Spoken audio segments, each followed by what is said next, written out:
Welcome back into the Play-by-Play, a sports media talk show from Awful Announcing, where I am finally feeling the end of the NFL season. I'm Brendon, Kleen, a staff writer at Awful Announcing. That's Ben Axelrod, a senior editor at Awful Announcing.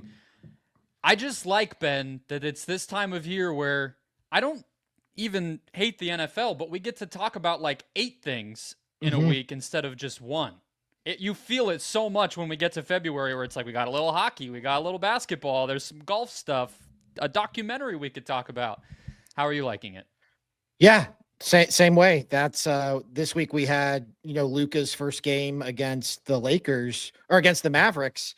And, that story is a really big story, and it probably would have taken a back seat in the chaos of the NFL schedule. So that was something that stood out to me this week, is like just how much the sports calendar changes without the NFL. And I know that sounds obvious, but it does give air and oxygen and whatever else everything else needs when you don't have the NFL. Just it's such a schedule, so regimented, and when it's gone, you feel it good and bad. I liked it better when Thursdays sucked. When we could just ignore Thursday night football, that kind of helped things out a little bit, but now that's a good game. Mondays are good. It's never ending. But today, MLB and ESPN's not so mutual opt-out. The Court of Gold documentary on Netflix draws high marks once again for hoops content on the streaming platform. And we have Caspian Kang from The New Yorker, formerly of Grantland, coming to talk about Stephen A. Smith for president. Real, not real? What are we watching for? Could he really pull it off? We'll get there later on. But let's start with that messy divorce between MLB and ESPN, Ben. Something that we discussed a little last week with the regional sports network side of things with Drew Lerner. We've talked about, last year's World Series and everything along the way. It felt like this destination between the worldwide leader and baseball was where we were headed. It doesn't often come out that there's an opt-out if that opt-out's not going to be taken advantage of. They called it mutual. Reporting since has suggested that this was very much an ESPN decision and very much a financial decision.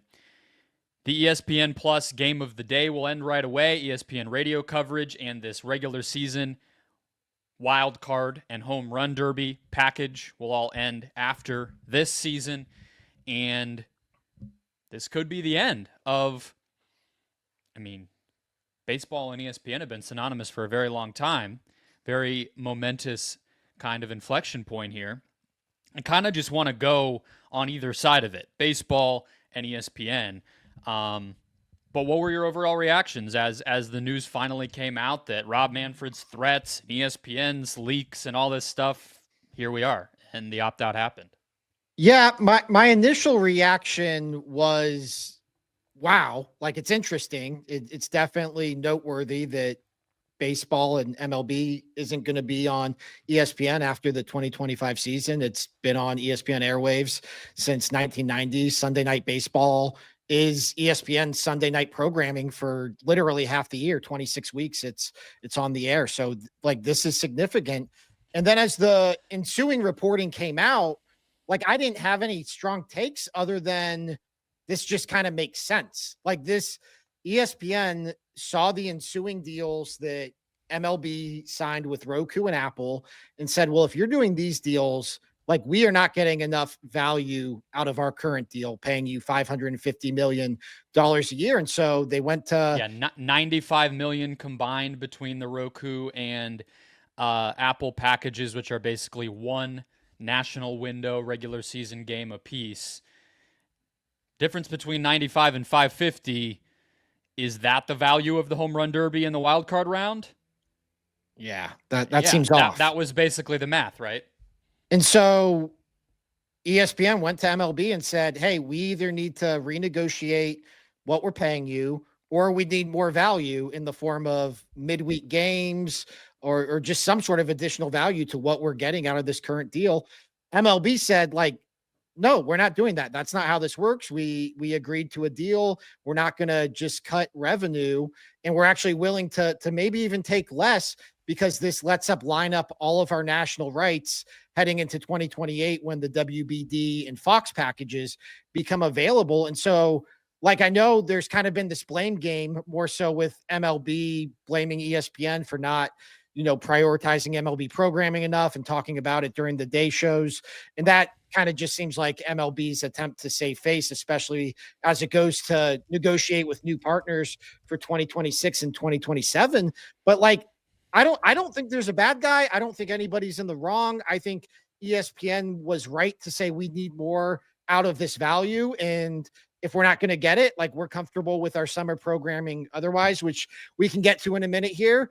And then I think baseball's right for saying, like, no, that's not how this works. And we want to consider our options elsewhere, especially in the streaming era. So I don't think there's a good guy. I don't think it's a bad guy. I just think as the reporting has come out since, it's all been kind of academic.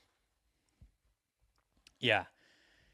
It makes sense from both sides. I mean, if MLB could have continued to get paid a lot of money, they probably would have. But I still do think that the MLB side has enough of a case here that they probably would have explored replacing this package with somebody else in 2028 when it expired if the opt-out hadn't happened. I think that they do have somewhat of a reasonable case that some of the benefits of partnering with ESPN previously have kind of gone away, right? Where you look at the ESPN Radio World Series, like, okay, that's just time has passed that by. There's no more, this was true when they signed this deal and during the pandemic, but Baseball Tonight, bygone era. Stephen A. Smith's not exactly breaking down, the AL Cy Young race on a week by week basis throughout the summer anymore. And maybe there's something to be said for, putting this in a place where it's going to be talked about more or differently, maybe a more innovative partner in, on a streaming platform with a global reach, especially, with the Dodgers going all in on that. Like, there's elements of it where you could convince me that baseball might benefit from trying something different. But I also think if we're talking about the stakes for MLB, it's, a reckoning, I feel like, for the way that this sport is consumed. And they make about $1.5-2 billion annually on their combined, with Fox having obviously the World Series and TNT Sports having a lot of the postseason and some national weekday games and everything as well. We talked about the regional sports networks and the kind of prayer that they're sending up over there to try to package those all together at some point and sell that to somebody and get fans to subscribe and have a one-stop shop that can replace some of the money that they've lost from, the Bally Sports, FanDuel Sports, Fox Sports networks over the years. But they got to make up this money. This is already a sport we're talking about as, financially uncertain, and now this just throws another wrench into it. I get that it was maybe the smallest of these packages, but they can't afford to let any of these dwindle by much, if at all. And ESPN just kind of fast forwarded how quickly they have to come up with this stuff. And I don't know. Do you think they can? Do you think that the, embracing streaming is going to be enough to make up that difference? Or is baseball just not going to be the commodity that it once was, and this is just going to be more of a reimagining of kind of how that sport's going to look? I think it's worth a shot. I think that if you're MLB, like, why not consider your options? I think that's what they're doing, is they want to, especially because I do think there's a world where we've learned, like, ratings don't really matter all that much. Like, you can still secure a big media rights deal. And when it comes to streamers, content like MLB baseball games, like, that's valuable. That's why that's that was some of the value that ESPN was hoping to get from baseball, was like, hey, give us those regional rights and we can put them on flagship when we launch flagship later this year. So I do think there's a world where they could be attractive on the open market, because just everybody's kind of fighting for how much sports content can we put on our streaming service. But I also baseball's different. Like baseball's regional. And so I think a lot of it comes down to what do they want to do with those regional rights? And so now we're getting into the territory where like we're going to have Drew Lerner back on because my side is starting to ache just talking about regional rights and RSNs. But like, Yeah. I think that's kind of the reckoning baseball is facing is we're not this national sport. We're not somebody who's going to get talked about on First Take and get up every day. Like, where do we go from here? Do you think it's just like a fool's errand on their part to even imagine that, like, if they, for instance, I mean, none of these other networks have studio shows, but I also wonder how much that really matters in today's day and age. But, like, I don't know. If you're really being bullish on it, you could maybe say, like, hey, they get in bed with NBC. NBC at least has some digital sports content still. Hire, like, a cool podcaster. Hire, like, a good writer. And maybe you get 5-10% more, buy-in from the network. I mean, ESPN had writers, I guess, so maybe that's not even going to do it. I've been trying to, like, at least give MLB the benefit of the doubt and say, can they maybe reclaim some of the attention elsewhere if they try to get creative with a new partner on like the shoulder and tertiary content?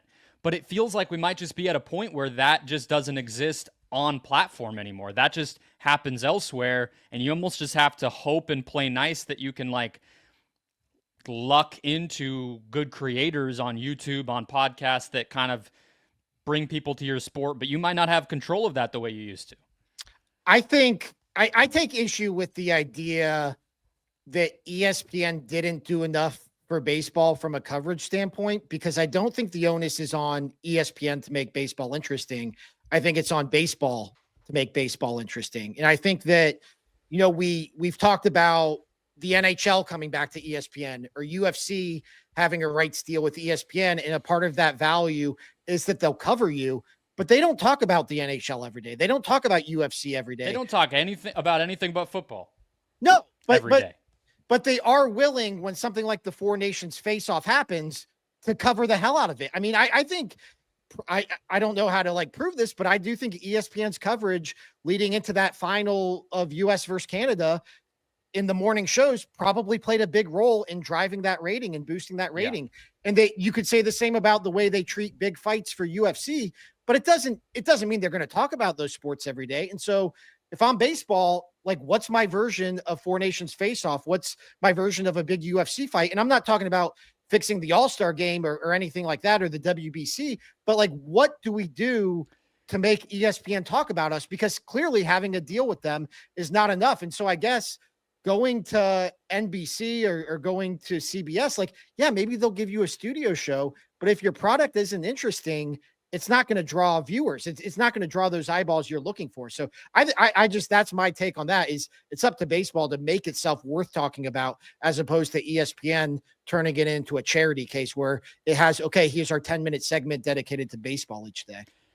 Yeah. And baseball has been notorious. The league has been notorious for not being, even if you could do does anyone recognize Mike Trout? Like, we all have played that game, and just the waning, awareness, let alone, like, excitement around baseball compared to when, we were all growing up and everything. And that's true, but baseball is also known for not being friendly with, show bookers, and not, doing the things that need to be done where those players are even out there to be recognized or to be known, and at least allow them that decision to be made by fans. It's not even that they're being ignored, they're just not present. And so I think that the league and its teams do deserve blame there. At the same time, like, the regional sports networks and those going away, a lot of what's replaced it is a pared down version of what fans were used to coverage wise. From the, Fox Sports days 20 years ago, where you would have dedicated pre and post game shows that you could tune into. And I get that the economic model of, like, the cable side of that is just not going to work anymore, but that is still people talking about the sport that is gone. I mean, that's still the reality of where they're sitting now. And it all just makes me feel like, because again, like, people have been pointing, and I think I've even done it in some of the writing that I've done on this, where Manfred threw that jab about the coverage and everything, and I think you're right to push back on it. But I've seen people go, well, Baseball Tonight died. Baseball Tonight died before this new deal was struck. Mm-hmm. So MLB agreed to take ESPN's money 4 years after Baseball Tonight was basically canceled. It's not fully dead. They do it every so often. It's like the basketball college game day. It's like that level of frequency. It just, like, I know this, I didn't want to start here, but like on the baseball side of it, they're just so late to the party trying to get creative with some of this stuff. Like Andrew Marchand of The Athletic had some good ideas in writing and on his podcast about, like, can you make series? Can you sell series instead of games?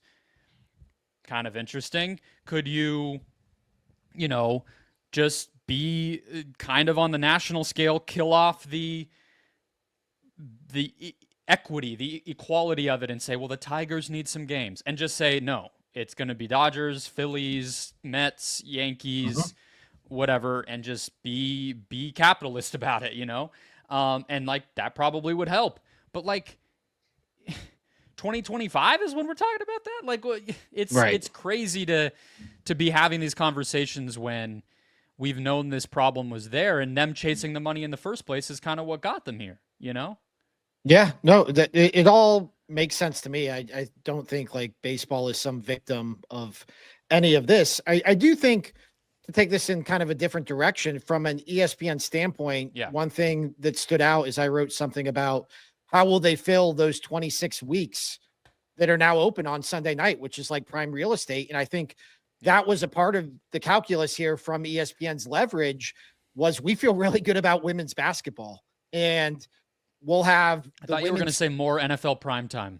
I mean, that will probably be the end result. We'll just get training camp starting in June now. But I mean, you look at the content calendar though, and baseball starts basically right in the heart of the NCAA tournament. So we'll get the Elite Eight probably now in prime time for the women.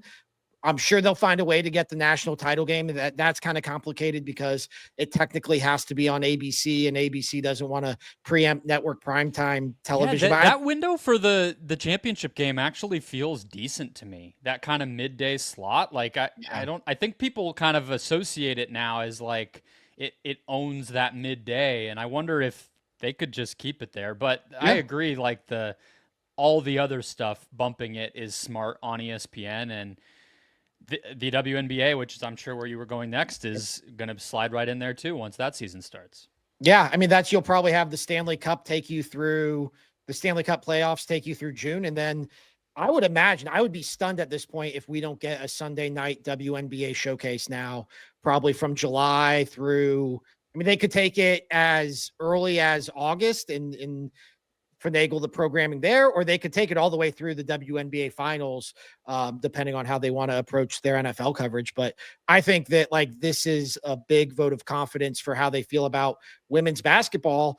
And like you mentioned, like the equality of baseball and having to put the Tigers and the Guardians in certain time slots. Like we're going to get a lot of Fever games. We're going to get a lot of Chicago Sky games. I would imagine we're just going to get the WNBA stars like front and center on Sunday nights moving forward. I think you're right. We'll see after, a little bit of time passes.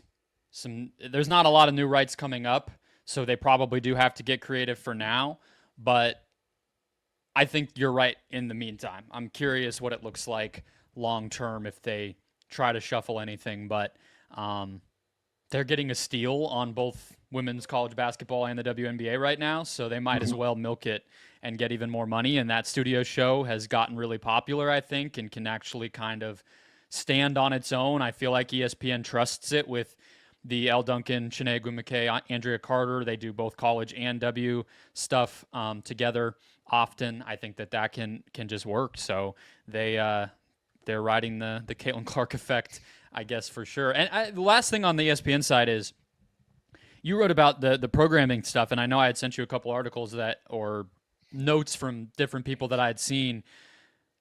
It is interesting, and John Orand of Puck pointed this out, that like it's kind of the first time in a long time we've seen ESPN give up rights. like that they just buy stuff all the time. And with this and now the F1 news that they're going to move on from that, I don't think it's the sign of the sky is falling. It's just a recalibration of their kind of focus. But most people seem to assume that will just result in buying more football when the time comes. Another SEC game, if the NFL season expands, maybe there's more of a payment there or whatever it ends up looking like. So as always with ESPN, it's just going to be more football. But I have a quick view from the subreddit for you. Okay. And then we can get to Court of Gold quickly to wrap things up. This is a complaint that is made often on the ESPN subreddit, which is just hilarious. I think if they did demos on subreddits, the ESPN one would be the absolute oldest group of people that I see posting on Reddit. But this post got a lot of engagement, much more than most of them do. It said, "Why would showing actual sports highlights not work? I keep seeing this claim that the ESPN of the 1990s, lots of scores and sports highlights, wouldn't work in the current media environment because it's so easy to find highlights now on apps or something, I guess. Thus, the premise that they had no choice but to replace the old-style Sports Center with a bunch of yammer-mouth hot take shows." Not my words. It's this forlorn wolf. Blame him for, the dissing of ESPN. But their ratings suck even now, and everybody complains about the loudmouth crap. Ratings don't suck, but point taken. Is there some evidence I'm missing to explain why showing highlights would be worse? I concede I may be in the minority, et cetera, et cetera. And then we had Gary Streisky, who hosts the 7 a.m. Sports Center, take to his TikTok account to basically defend how Sports Center works, kind of saying like, hey, we're still doing highlights, but we're doing it a little quicker. We're doing it a little more focused on the absolute biggest stuff. Yes, we have talking heads, but, it's still mostly the show you remember. I will tell you, I've also been reading the ESPN oral history. I finally finished it. I read half of it like 10 years ago, and now you're back. I finished it. That's fun. I'm listening to that currently. Okay, perfect. I mean, not we at might this honestly, moment. well, hopefully, yeah. We might have to do a debrief on it. Then that's funny that you're doing it too. But I've just been reading just Sports Center content in that book for weeks now as I was finishing it. And it kind of couples in with this MLB conversation, I feel like, because I do think the end result of a lot of this stuff, one, I do think it's valid that somebody could come up with a digital, quicker pace version of what SportsCenter has always been that I think could appeal to people. Maybe I'm, old, some kind of, whatever. I'm outdated. Maybe I'm like this forlorn wolf guy on Reddit, and I'm buying that this could actually work. But I think the elements of it are still popular, just not together. So if somebody could just package it right, I think it could work. But the effect of like this going away and some of these other things, and like ESPN as a brand, as something people just go to going away, like the idea of like general sports fans is just kind of gone. That I just kept thinking about that with the ESPN book, where I'm, You're not just like up on whatever's going on in sports. Like even a lot of the biggest podcasts, it's all the old guys who are still even doing shows like that bounce around. Pat McAfee, Shannon Sharp. I mean, he's kind of an old guy too, but newer in the space. They're just really talking football. They just have really big shows that are the same size, but it's just football. ESPN's a lot of football. Fox FS1, a lot of football. There's not a lot of places you can go to just kind of be caught up on things, find the little wrinkles in news items. I don't know. Maybe it is just that nostalgia of that book that's getting to me, but I think this poster has a point where why couldn't it work? Like we all like sports. No, I'm with you. And it's actually funny you mentioned this because Pat McAfee has been on vacation for the last couple of weeks since the Super Bowl. And so in the 12 p.m. slot for ESPN, they just were running Center, baby. Yeah. And it was like visiting like one of the last blockbusters. It was like all of a sudden SportsCenter was inserted into the middle of my viewing habits. And it was really nice. It was the days leading up to the Four Nations face-off. And so I thought they actually, much like Get Up and First Take, like they did a really good job of, I thought, amplifying that event and driving interest to that. They had Christine Williamson on site for Miami and Duke. She went to Miami and she did like a tour of the campus. And that also, I felt like, helped call attention to, a high profile college basketball game that wouldn't have gotten any love. And so I know they do that sometimes, like at the 6 p.m. Sports Center, but to have it right at noon and to kind of continue driving that interest from your morning shows. And these aren't necessarily, the highlight rich sports centers, but there was something refreshing about kind of having this like low stakes, but still informative show on. And that it really took me back to a time where I would watch Sports Center just in the middle of the day. I mean, it circles back to the way I opened the show, where it's just like, hey, sports, all of them at one time. Pretty cool. I don't know. I didn't have no football. Here's what you should be watching tonight. Exactly. And just, it's like a reminder that, on ESPN, at least, like there's just a lot of, hey, they employ a lot of people who are experts on I don't know. Like it really is just like, hey, ESPN exists kind of is my point here. But, I don't know. I still just think that there's a code to crack somewhere. It's not going to be on cable television, of course, but like on YouTube, on some kind of social media platform that can do this and it can work. Like I really just believe that. I think people just like to be wowed and interested by shit. And this, like, that's what SportsCenter did. And I kind of just refuse to believe that that's no longer how people's brains works as fans of things, just because, Rich Eisen doesn't work at ESPN anymore or whatever. All right. Let us get to Court of Gold before we close with Caspian Kang and some quick hot mics. Ben, you and I watched this. Tell me what you thought of the doc, and then I think we can make this kind of an NBA conversation after we discuss the latest Netflix hoops project here. I thought it was awesome. It was a really, I would say, enjoyable watch. It was a low stakes watch. Like I didn't have to be fully dialed in. I could kind of skim my phone at times. I could check out of certain segments. Like I didn't have to be fully dedicated and feel like I was, reviewing Citizen Kane, but it was really fun. And there are some of these, my big takeaway, I guess, and the take I prepared was these Drive to Survive style shows are just so hit and miss. And I think you get the right cast, you get the right setting, it can be really, really good. Like Drive to Survive was, like the first season of Full Swing was, like Quarterback was, like this was. And then I think you can also get some big misses. I thought Receiver was a really big miss. I thought the Starting Five show, came and went, and nobody seemed to have any takeaways. How much of those did you watch? Starting Five, like barely any. Like I think I watched Receiver. I watched one episode, and I could not take spending any more time with George Kittle. Starting Five, I think I started it, and then I just never got back to it. I didn't touch either one. And with Quarterback, I like if you had just brought up Quarterback on some episode of this show over the past few months, I would have been like, it was so good. I watched one episode of it. I just never came back to it, even though I could respect that it was good. So I think you're right. The barrier to like really good of this format is high. Like even if it's well done, you just get it. And so, but this one captured me. Obviously, I'm a big basketball fan, but I was in right away. I think the thing is the thing that works for all of these shows, even the ones we don't like, is the access is just so good. And it takes you to this place with athletes that you just have never really kind of seen them before. Maybe Hard Knocks to a degree, but even this takes you a step further than Hard Knocks. And so that access is really cool. Like you're spending time with athletes in a setting you're not typically used to.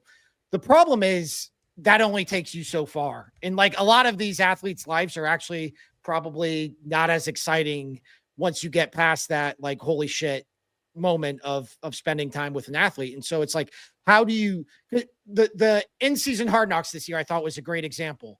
Was I watched it in the first episode, I was captivated. I was like, oh my God, this is awesome. We're spending time in the team meeting rooms. I'm getting to see what Mike Tomlin's like behind the scenes. And after the first episode, it was just like, all right, how many team meetings can I sit through? Like, these are all the same. This isn't that interesting. And then the rest of it was just mic'd up footage of NFL games, which is like, that's like 20 years old at this point. And so I've never got on the Hard Knocks train, really. I mean, I've watched the show, but I don't know. Maybe it just passed me by. The most time I ever spent with it was the Cardinals did the in-season one a few seasons ago, but then the season fell apart and I stopped even watching that. So I've never been huge on this type of thing, but this one was good. No, and I thought it was. I'll tell you what I thought the key was, and you'll definitely have some insight here, was I thought that the key to the whole series was that Kevin Durant decided to be interesting. And I think that a lot of this show hinged on what version of Kevin Durant were you going to get, because you could get a version of Kevin Durant where he's just playing athlete.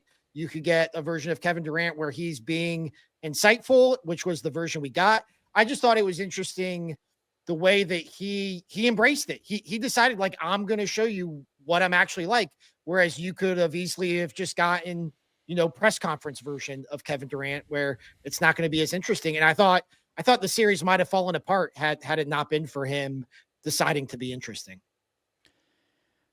He was the standout star of it. Clips of him the minute this thing dropped on Netflix started going viral. The end of episode 2, a few other, smaller clips, but that part at the end of episode 2 where he's talking about his family, that episode features his mom talking quite a bit. It's really like a celebration of him as the most accomplished male basketball player for Team USA ever. And that, he was, and then obviously they went on to win gold again, and it just solidified that. But him, like you said, being vulnerable, even above interesting, real, I thought was great. And especially for him in the history basketball fans have with him, he can be prickly, to say the least, right? And he can be, very involved in the conversation about himself. So it would have been easy for him to not do that. I mean, LeBron was barely in this thing. Jokic clearly didn't really want to cooperate with any of it. I thought Wembanyama came through really, really well. I mean, it's more of an intro to him. We don't, they didn't win and whatever, but I think he gets the storytelling in a way that makes me optimistic for like the league. Health obviously agreeing with him on that, hopefully. And then I thought Steve Kerr was a good source here. And like, it doesn't surprise me. Steve Kerr is always a talker and happy to do that. And the background he has with his parents and everything kind of fit perfectly with like an Olympic doc because of the job that his dad had with as a, what is the word I'm trying to think of, a diplomat. This was just a better version to me. Did you ever watch the Captains of the World, the World Cup doc that Netflix did for the 2021 World Cup? Okay, so or 2022. It was similar, really good, more language barrier and soccer level access instead of basketball level access. Yeah. Soccer's even worse than basketball is. And I think that kind of gets us to the bigger picture on this as sort of part of this never-ending conversation about the NBA, which was a tweet from Miles Brown where he said, "These Netflix hoop docs have been well done, which only makes it clear how much of a shit show player-run media has been. Killing access journalism is way worse than what they've done to the All-Star game." Twitter temperatures maybe ratcheted down a little bit. We don't need to, killing and shit show, maybe a little aggressive there, but still, like, I think that this was a reminder that these things can still happen in the right hands, right? I don't know what made Kevin Durant want to talk, but now I know he can and will, that it's possible to get these guys to open up. And I just imagine like a 12-year-old turning this thing on. How would you walk away thinking anything other than I fucking love basketball after you watch this, right? And that's all we really are asking for. Yeah, and I think it's funny because you were the one who pitched like, hey, let's review this for the podcast. And I was like, sure. I wasn't super psyched about it because I was thinking like, when was the last time I enjoyed like a sports documentary? Like when was the last time I was like, oh, that was definitely worth my time? And it was, I think the Tiger Woods HBO one that Armin Katayan did like 5 years ago. And that was done without Tiger Woods. It was a documentary that totally didn't have the subject in it as an interview.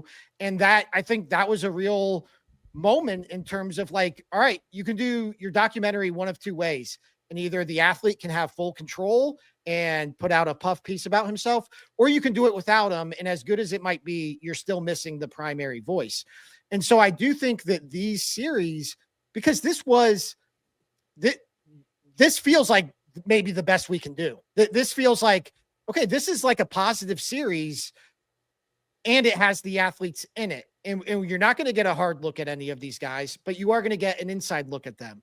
And so this maybe feels like the happy medium we've reached with the push and pull, which I think is interesting. But yeah, I mean, I've just totally checked out on any like athlete produced documentary about himself. It's reached a point for me where I'm out. It just has always been like such an obvious lie because these guys tell you that their personal content, the whole point of it is authenticity, and it's been the exact opposite. We know less about them, we care less about them, we're less interested in who they are because I mean, if I was just self-publishing interviews about everything I was doing every day, it would be like, you know what, I'm going to tell you 10% of it. Like, of course, anybody would do that. So, and yeah, this is always going to be like patting these guys on the back. They won a gold medal. They're like the most accomplished NBA players ever, a lot of them. I mean, Steve Kerr says from the beginning, half of you are already bona fide Hall of Famers. The rest of you are on your way. I bet Tyrese Halliburton loved to hear that, by the way. That probably made him feel really good. But it's a basketball Hall of Fame. He probably is a Hall of Famer. Yeah, maybe the Iowa State Hall of Fame. So it's just like, of course it's going to be positive, but there's a way to do positive that's still interesting. You know, like if anyone would have wanted to see behind the scenes as we were all watching that in Tokyo or in Paris last year. So now we get it. I wish it would have come out a little sooner, actually, is kind of one of the things I always feel about these, where it's like, did it need to be 7 months later? Like, how much did the edit take? But other than that, it's like, I'm down to revisit this stuff if you're giving me another layer to it, because it's like one of the coolest sporting events of my lifetime. So give me a little more, have these guys really care about it, and I'm in for 6 hours. I also thought who they chose as talking heads throughout it was really interesting, because initially you had Malika Andrews and Mike Wilbon, who are both at ESPN, and both are there to further the story, to kind of fill in the gaps that you're not necessarily going to get from the access you're getting with the players. And that's fine. Like that definitely serves a role. You definitely need that, especially to appeal to non-sports fans. But then you throw Ryan Russillo in there and it's like, all right, here's a curveball. Like, right. And he's not going to be negative. I mean, he's not going to do the thing where he's shitting on the players on Sunday night on Bill Simmons' podcast, but he is like, he's going to give you some takes, and it's going to come from a place where we, as you know, a little more hardcore basketball fans, have kind of a built up equity with this guy, where we feel like it's almost like an inside joke or something. Like it's like he's there to, hear what I'm getting at? 100%. I think it's honestly like I what a surprise that those of us who consider ourselves like kind of reporters or journalists or whatever we are would take this side. But it, to me, shows the value of those types of people being part of the conversation. Mm-hmm. Just unbiased, ideally, as close to unbiased as possible. People who actually care about storytelling and info that maybe not everyone wants out there, or an opinion, a side of things that maybe not everyone wants out there, but it's not that harmful. But it's a step further than most people are going to go, and not in a hateful way like Charles Barkley is going to tell you he's going to do it. That's a step further, but not in a direction that anyone cares to hear. Yeah, I thought Malika was great, honestly. Like, she was being a little more punchy than normal. You know what I mean? She was like, Victor Wembanyama is the greatest prospect that the NBA has ever seen. I'm like, that's not even that bold of a claim, but I don't hear you talk like that on NBA Today or whatever. So, yeah, I think this actually leads us to my hot mic, and I think yours is NBA related as well, Ben. But before that, Caspian Kang of The New Yorker, a great conversation about Stephen A. Smith's presidential potential. Jay wrote a great piece at The New Yorker talking to Stephen A. Smith. So we'll get to that next, and then we'll wrap with our hot mics. Caspian Kang of The New Yorker is here to talk Stephen A. Smith. Jay, you were able to have a conversation with Stephen A. in the middle of his extended teasing of a political run 2 years before he even has to decide whether he's going to do the running for president that he's teasing. But we wanted to talk about this for weeks now, and it's the perfect time to do it, considering you did have some reporting on here. But I want to start with a line from your piece at The New Yorker, which was, I think, the thesis statement for why Stephen A. might be the guy to surprise us here. You wrote, "What's required for 2028 is a combative, attention-grabbing candidate who can punch the Democratic establishment squarely in the face." That's what Stephen A does. Any sports fans, any people who have listened to our show, of course, are familiar with that. What I'm curious about, though, to start off with, is the Trump comparison's been out there, right? And we'll get to, I think, another angle on that later on. But Stephen A is the establishment in some ways, right? Like, he's a journalist. Sure. The dude wrote for newspapers. So how do you think that would affect him if he ever actually pursued political candidacy and tried to appeal to some of the people who are anti-establishment, given that he works for Disney, right? Like, he worked for the Philadelphia Inquirer. He makes a lot of money. Yeah, exactly. And he's been sort of institutionally part of sports fans' lives for 15 years now, just being constantly on the TV in increasing increments, right? It seems like every year that passes, he's on the air for like 30 more minutes, right? Starting in 2000 and when did I meet him? 2011 is when he like sort of came in the Grantland offices. And then since then, it's been like 14 years of growth for him, where every week he has a new podcast or show, it feels like, or First Take is another half hour. And then he's like shows up on, what's the early morning show that they have?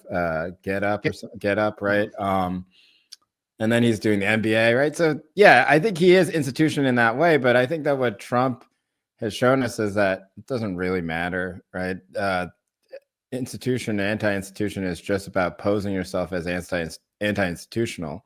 And Stephen A, I think, has done that quite carefully and I think shrewdly over the past 2 weeks. Now, I don't know what the end goal is for him. I mean, honestly, I started this in October tweeting about how he should be president, mostly as a bit, like I thought it was funny because he kept going on these political TV shows. And I did think at the time, I was like, well, why is he on Hannity so much outside of the fact that they're friends, right? Why is he kind of like giving Kamala Harris the business in terms of like her being not great candidate, right? Why is he like sort of telling this uncomfortable truth, I would say, that someone on MSNBC would not say? What is he trying to position himself for? And I guess there are like two options in my mind. The first, I think, is much more reasonable, which is that he wants to expand his playbook beyond sports commentary because he is quite smart and he understands that in the streaming future that sports commentary is going to be much less valued, right? Because there's no linear channel, what everybody sort of puts on at the gym or something like that. And then you see Stephen A in the background, you turn into these shows. Like, these shows aren't going to exist. It's just going to be discrete apps that you touch that end up streaming the game that you want to see, right? That's how I watch, like, for example, if you watch like a lot of European soccer, never watch a commentary show. You just kind of hit the Paramount Plus thing and the game is on, right? So he sees that as like, well, what's in there for me? It's probably political commentary, so he's moving that. And the other option that I thought was possible, which I thought was funny, was that maybe he was going to run for president. I don't think I started this whole thing, but I want to say I did tweet about it a lot in October. I mean, some political people do probably follow you. Maybe you didn't start it with him, but you started it with them, and then they got in his ear. You never know. Yeah, or maybe an agency or something like that. There you go. But I kind of doubt it. I'm very not influential. Jay, how real do you think this is? Like, is this going to be like when Hulk Hogan was saying that he was going to run for president in the 1990s, or like, is this like? Could he be in a primary? Like, do we think that, or do we think this is something to just enhance his brand? I think right now it might be the latter. I mean, the way that he puts it, I think we can take somewhat seriously, which is just like, he says, if people were to say that I should do it, then I would do it, but I don't want to do it, which is what to be fair, that's what everyone says, right? Like, nobody says I'm going to run. They all just say, well, if somebody wanted me to run, I would run. The only people who are like, oh, me, I'm going to run, are people who have no national profile at the time. Like somebody like, I don't know, Seth Moulton or Pete Buttigieg when he started his campaign, right? He is kind of like, I'm running for president. Andrew Yang, right? These are people who are like, I am running for president. Everyone else is like, I don't know. Maybe I will, maybe I won't. The country needs me. Yeah. Twist my arm. If I am called to serve this great country, then I will. But I think that if polls start to show that people prefer him or that they like him, if he's like polling at decent numbers, and I think that probably some people who will start really thinking about it as a quote outsider candidate. And the thing about him is that I think that there are a lot of people in the party. I don't know if I don't, I'm somewhat agnostic about whether I agree with him or not, but who want basically somebody who has a very centrist positions. And as we all know, I mean, as people who have watched sports TV for most of our lives and have had Stephen A. know his political stance, I legitimately thought he was Republican until he started talking about this. I was like, isn't he a Republican? Yeah. So that was my in the end, I was just like, well, if they want to run like a guy who kind of profiles as a Republican, then this is a perfect person for them, right? In a lot of ways. So yeah, that was I don't know. That's like the evolution of my somewhat harebrained thinking about all this. Yeah. So the Washington Post ran a feature on what everyone else, not everyone, others are saying about Smith's candidacy. And they got a quote from Will Kane that we pulled out and wrote up for the website that was pretty blunt. Basically, like, he would be, mistaken for somebody that, had the issue knowledge to actually run. And the Donald Trump comparisons start and end with them both being famous dudes. And you wrote, Smith centrism will be not an eclectic collection of policy choices, but a narrative appeal to normalcy. Where do you think the truth? That's what you wrote, but do you think there's anything that to Kane's point that he doesn't reach the bare minimum threshold of when he gets up on a debate stage? Yes, he's great at talking, but there has to be something there to speak to as far as what you believe in. We're debating what side of the aisle he even is on. Like, how does that affect him? Like, if you ask him right now, how should we deal with Ukraine, right? I don't think that he could give us a detailed answer in this moment, right? But I would say that as this gets more serious, I think the one thing that we can say about Stephen A. Smith is that he's a very hard worker in a lot of ways, right? And that is evidenced by his journalism career, where he starts out. I think that this is the type of narrative he should tell, because he's told it on air. And every time he tells it, despite not wanting to get all into it, I get kind of pumped up by him telling his story. He's like, I started out I'm from North Carolina, so I'm somewhat familiar with these. I started out the Winston-Salem paper covering high school sports. And from there, I went on to be the high school columnist. And then I went to the Philadelphia Inquirer. I was the beat reporter. And then I became the first Black columnist in the history of Philadelphia. And then I came on ESPN. He just tells this whole thing. And he really worked his way up from the bottom of journalism, right, all the way to what he is right now. I don't know how much money he makes, but he makes with his new contract, I'm sure he makes more money than I do, so and he's basically the central character of sports commentary now. I don't think there's any debate about it, right? He is the guy around which the entire commentary world spins.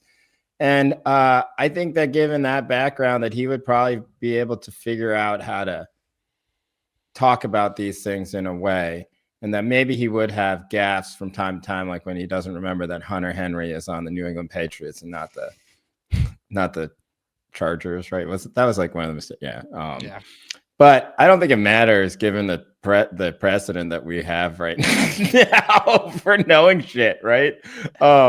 People don't need to know stuff, right? They just kind of need to position themselves as oh, well, the other people don't know anything and they're wrong and stupid and evil. So yeah, I don't know.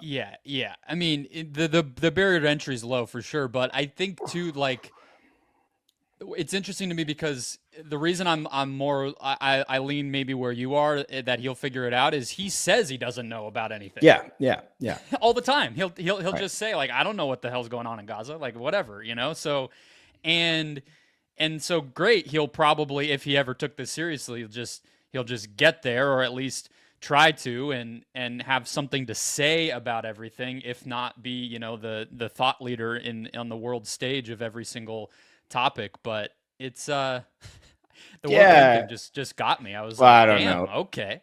Yeah. I thought they were buddies. They go on each other's stuff all the time. Okay, we got some media shots being taken here. Do you think? Oh yeah. Will Kane was supposed to be, I think he was primed to be the replacement for Skip for a little bit, right? Or that seemed like how they were positioning him. And then I probably smartly went over to Fox News, but I don't know. I haven't heard Will Kane just exhibit much great knowledge about stuff either, I guess, right? I saw him ask they're Shaq they're about what he thought about America at the Super Bowl. That's what Will King's been up to. they're entertainers, right? Like that's what they're Yeah. there for. And I don't know. I guess to answer, I don't think I really answered the question that you're asking, but I think that he will get there. I agree with you. Like the best part of did you see him on Pod Save America with Tommy Vader? The funniest part that he did in all of that was he was like, it is an embarrassment that I am being considered to be president of the United States. I just started laughing, and it was like, yeah, I think he's very well aware that he doesn't understand all this stuff now, and he'll just be honest about it. I think a lot of American people would actually appreciate that because I don't know, do we really assume that our politicians know much about anything? Like do we really? We elected a new congressperson for our district here in the East Bay, and I was like, I don't know, I don't actually know what they think about anything, and kind of don't think they might have thought. Maybe in 2 years they'll know, but right now they just got to Congress, so I don't know. Yeah. Well, kind of to that point, I think a big turning point just in American politics and in all this discourse was the Joe Biden debate. And that was something that you referenced multiple times in your column. And that was something Stephen A. Smith was ahead of the curve on. And he wasn't somebody just, calling Joe Biden old from the right and, doing political theater. I mean, maybe he was doing some political theater, but he was ahead of the curve on Joe Biden is no longer fit to serve. And then when that played out in the fashion that it did, that seems like that is something he has here that's positioned him in all of this, as he can say, I'm a truth teller. It doesn't matter to me what side I'm on. I'm willing to call it both ways. Yeah, Ben, I mean, I think that's sort of my general theory of the last 4 years is like, who gets to appoint themselves truth tellers, and is that its own political ideology? So if you have somebody like Joe Rogan, for example, right, he has appointed himself the truth teller, and it turns out that a whole bunch of Americans agree with him that he's the truth teller. Like, he's not going to take any type of political advocacy or any type of political line. He'll talk to Bernie Sanders. He'll talk to people who think that ivermectin cures cancer, and he'll talk to people who think that the pyramids were giant Tesla power plants, and he'll talk to Donald Trump, right? And he'll do all of that, and he'll talk to UFC fighters, whatever. And he'll do that out of a sense of curiosity about the world. And at some point he arrives about, okay, this is me unfiltered. This is what the truth I think. And actually all these other people are lying to you, right? Because their brains are too clouded by ideology and partisanship. That's its own ideology at this point. It's quite powerful in America right now because people don't trust the media. People don't trust institutions. They don't trust politicians. And Stephen A. is very good at that, right? Even though, as Brendon pointed out, he is the establishment, right? But his instincts and figuring out where to step away from that stuff, very good, right? The people who could really call out what we all kind of saw, let's be honest, with Joe Biden, right? When he's like standing on a stage, doesn't know where he is, and everyone's like, oh, that's like video editing or something. The people who stood up and were like, what the fuck? And those people ended up being right. And a lot of them, have really strengthened their hold on discourse in that way. It's not just Stephen A. It's people like Ezra Klein, people who are very early on this. They were able to tell that truth and they benefited from it. So I don't know, but Stephen A. I think can do that. And his instincts for that, I would think are pretty good, right? Compared to at least your average sports pundit, right? Who are mostly wrong about a lot of stuff. Yeah. I was a sports pundit for a while. I was wrong about everything, like it was unbelievable. I was like, I went back, I was like, it's like, I'm like batting 300 here, It's like, I'm not even 50-50. I was like, most of my takes are wrong. So yeah, it's hard. So you kind of position, I guess, what maybe we can call like that truth telling as a platform, as one winning strategy that you could see in a Democratic primary in 2028. The other one you bring up is like the Bernie lane, the anti-oligarch. Right. I mean, the dude's touring the middle of the country at age 86 or whatever he even is, doing this right now, and obviously has popularity for it, and I think has his own version of truth telling, which is like, who are the bad guys, right? What do you envision somebody taking the Smith lane would have to actually do? Like, can that? Which one wins out? I guess. Well, it just depends who the person is that comes from the other lane, right? Because it can't be Bernie. And I think one of my frustrations with Bernie Sanders is that he hasn't really appointed somebody to be his successor, and that I think that that's led to some clogging up of that part of the party. That people would say, "Oh, well, it's just AOC," and it's like, is it really? And I wonder with Bernie, and I maybe he'll continue to do it, but if he had decided, I think it's great that he's going on this oligarchy tour. I think it's good that he's like whipping up his base. I think it's really good that he's calling things out that need to be called out, right? Today we had the news that Jeff Bezos apparently is taking over the editorial page of the Washington Post and turning into like a referendum on free markets or something like that. There's like, all right, There's cool. not enough of that, so I'm really glad he's putting in the good work. Yeah, I'm just like, it would be like it was. I read that and I was like, oh man, how much money do I have saved up here? Because maybe all this is over. Maybe all this is over. But so it's good that he's doing that, right? But I wonder, like, why are you still the guy at the center of this, right? Can't you kind of bring someone there with you? It's like he karaoke. Needs a sick opener. Yeah, or like karaoke where Yeah. two people go up and sing the song together or something. Like, just do a little bit of that so we can see who the next person is. If it's AOC, then that's fine, right? But I imagine, and this is a somewhat unsatisfying answer, that we don't know who that person is right now, and that they will emerge in the next 2 years or so. And then when we look back on it, it will be obvious that that was the person all along. But right now we have no clue who that person is. And if I were to bet, I don't know, it's just so hard because the Democratic Party is so hostile to the left, but that I think that person is probably going to have massive support that might be filtered away in some sort of way, in the same way that I think that the Bernie campaign was in 2016 against Hillary Clinton, at least, right? 2020, you can argue, was a little different. I would argue that, everyone dropping out at the same time, little suspicious, but less debatable than 2016, where I think the party really just revolted against Bernie. But yeah, I don't think we know that person. Now, in the Stephen A lane, I think that all he has to do is keep, framing himself as a truth teller and as the ultimate centrist, and somebody who can get along with Sean Hannity and who can talk to, in a way that feels more genuine than, say, Kamala Harris trotting out Liz Cheney on stage. You're like, look, I know, I kind of get why you're doing this. I just don't even believe it. Aside from like the whole Iraq war part of it, like I just don't believe that you're doing this for any other reason than political gain, right? But I don't know.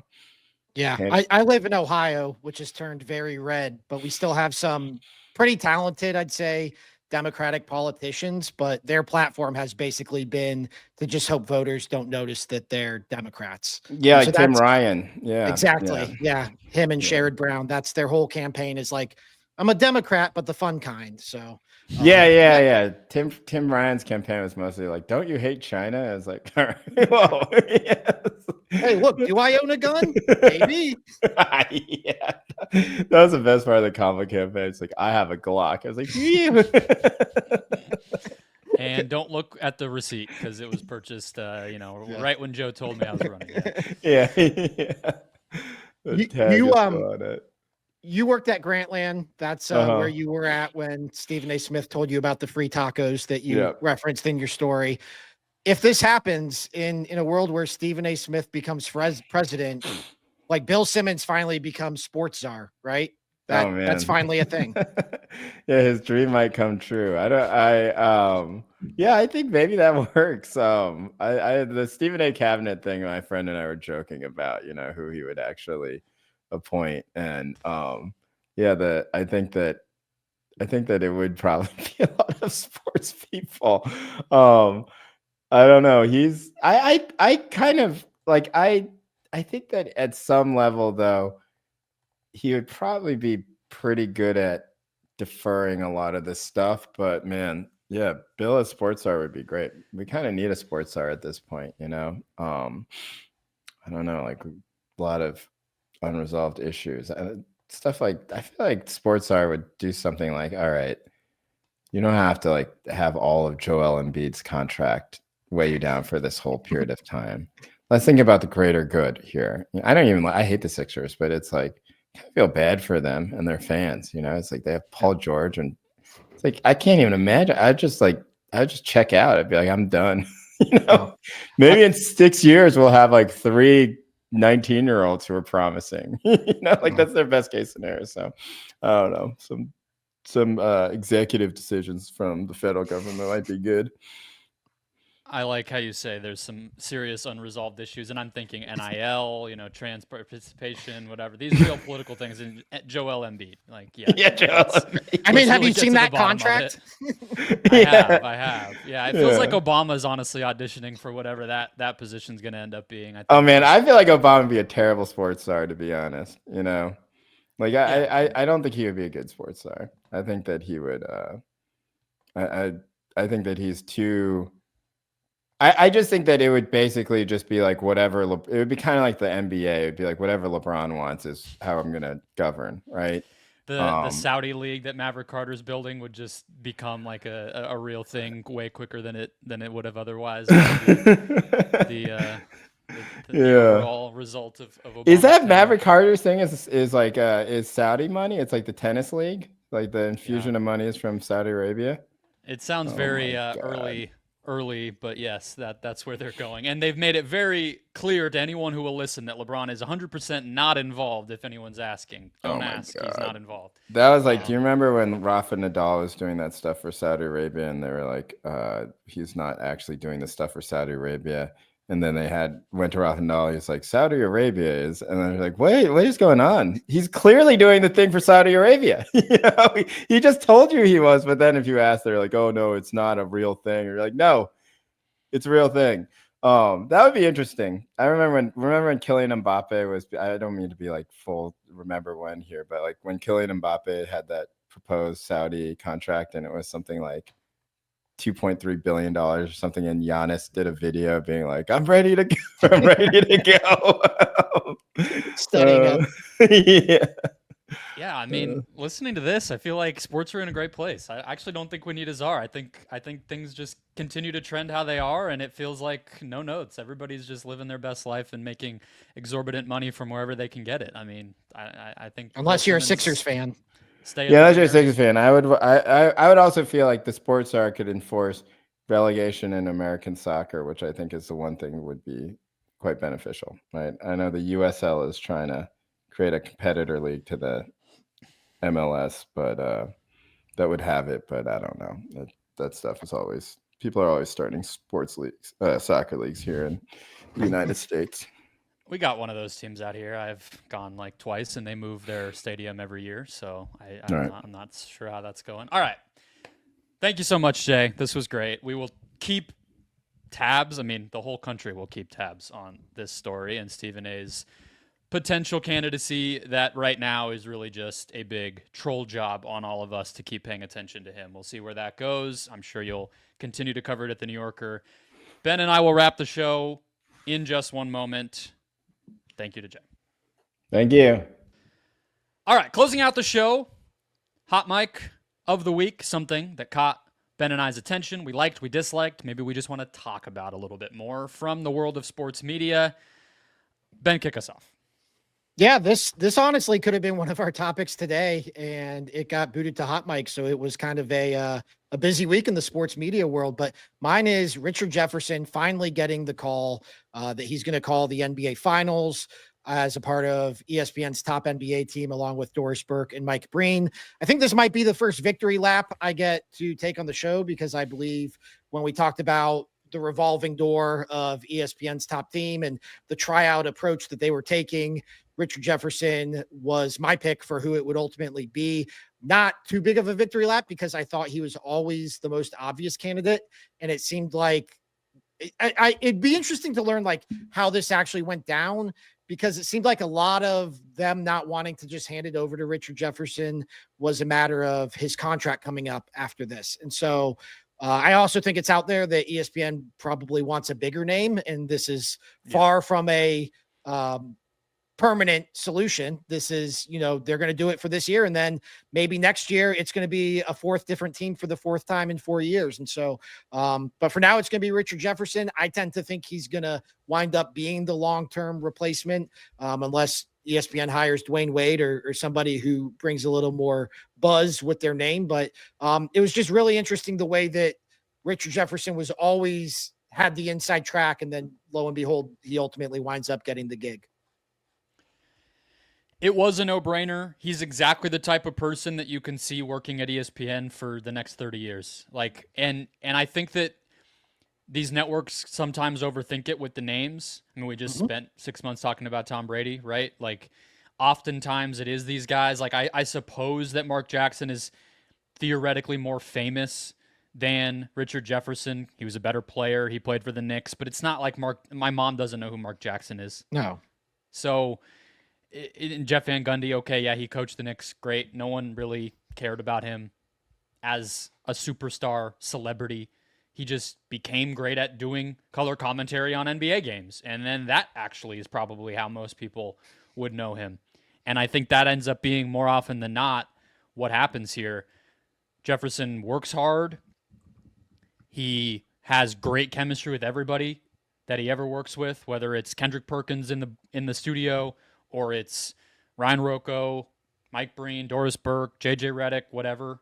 He plays off of everybody. I'm just looking forward to seeing, now that he can just kind of probably take a breath and not be worried. I want to see him own the booth a little bit more. I think that he plays second fiddle a lot, where it almost feels like he just has such a kind of grip on what's going on that he's almost holding back.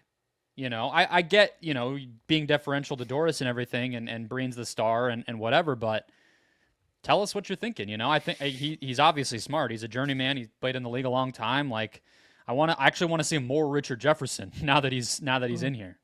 Yeah. It's funny you said take a breath, because I think that this was definitely something that seemed like it was maybe weighing on him. And I thought it was interesting that when Andrew Marchand at The Athletic reported it, Richard Jefferson was quick to tweet out that screenshot and say, let's get to work. He didn't wait for the official ESPN release. He just wanted it out there that I'm the top guy. I'm going to be in the top booth. And so I think the parallels to Greg Olson, they probably had pretty similar careers, and they both ultimately might wind up at Amazon next year. So that'll be interesting to see. Yeah. All right. Mine is Brian Windhorst, who is a free agent, another ESPN NBA personality. And I wrote about this a little bit in the Awful Announcing newsletter as well. And it piggybacks well off of how we closed that Court of Gold conversation, some of the talking heads in there. I just think that it's really valuable for this. I think that each studio show should have a person like this on it. And he is reportedly going to be a free agent after this season at ESPN. I don't think it's a coincidence that was lined up to the new TV rights deals. I would imagine he will talk to these other places. Feels like the best fit would be NBC if they kind of go the Basketball Night in America route and try to be like a one-stop shop kind of weekend review show on those Sunday nights that they're going to do once football ends. But unleash Windy. I want more Windy. It seems like he didn't really want to be like Woj 2.0. I think if he had wanted that, it would have been there. Yep, he doesn't. Yeah. I kind of said, in the newsletter, I was like, he would call Woj the 31st NBA team, and I feel like Windy's kind of like the stitching of the jerseys for that team, right? He seems to just be wrapped around everything going on in the NBA, almost holding back what he has because he just talks to so many people and whatever. Again, the goal for me, make people like basketball. When I hear Brian Windhorst talk, no matter where it is on ESPN, I come away being more intrigued, more curious, more knowledgeable about the NBA. Check all those boxes. Put him on a studio show. Yeah. I mean, I think the best fit's ESPN because he's so versatile and they offer him the platform to podcast, to go on TV, to write when he wants to. I've already said enough good things about Brian Windhorst, but if we did an NBA media draft, he would be my first pick. I think he's the the best member of the NBA media because of how versatile he is, how plugged in he is, how much credibility he has. He's been wrong about the Cleveland Cavaliers, who are the team he broke into the league covering. He thought, they had to make some big moves in the offseason. And then, lo and behold, it's February 26th as we record this, and they have 10 losses on the season. And nobody cares. Nobody in Cleveland cares that he was wrong about the Cavs. And maybe he'll ultimately be proven right come the playoffs, but he has that much credibility where he can be a leading voice on ESPN and say the Cavs need to pick Evan Mobley or Jared Allen, seemingly be wrong about it and not get it thrown back in his face. And so I just think, I think he's the best doing it right now. And I agree, whenever he re-ups or wherever he lines up, I just hope it means more Windy moving forward. Also wanted to shout out Rachel Nichols. I feel like she falls into this category too and has kind of just disappeared from the NBA landscape, but she does weekly stuff on The Herd with Colin Cowherd. She's with Matt Barnes's All the Smoke Company. She does, anytime I end up listening to her, it's the same thing. She just is plugged in. She cares and likes basketball, and she does the work.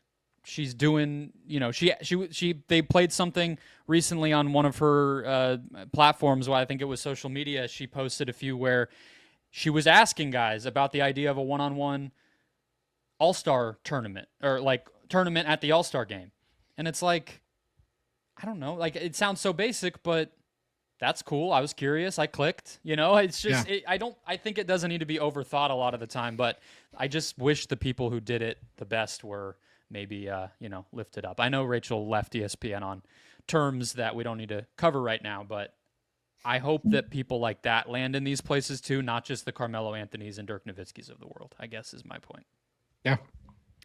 All right. That'll wrap us up. Hit follow, subscribe if you have not already, wherever you're finding the show. We're also on awfulannouncing.com covering this stuff minute by minute all throughout the week, as well as social media, TikTok, X, Instagram, wherever you are, we are there as well. Enjoy your week, and we will catch you next time.